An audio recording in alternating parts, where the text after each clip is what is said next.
चीन की एक कंपनी ने अपनी तैयार करदा टनल बोरिंग मशीन यानी TBM ऑस्ट्रेलिया को बरामद की है।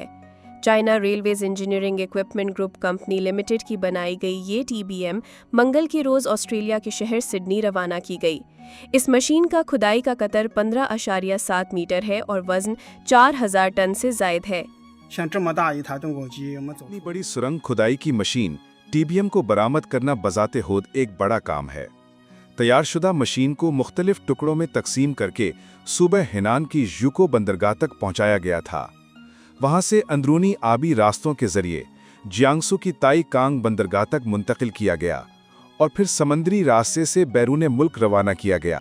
ये TBM सिडनी के वेस्टर्न हार्बर टनल मंसूबे की तामीर में इस्तेमाल की जाएगी। तवक्को है कि ये मशीन तकरीबन 2 हफ्तों में सिडनी पहुंच जाएगी।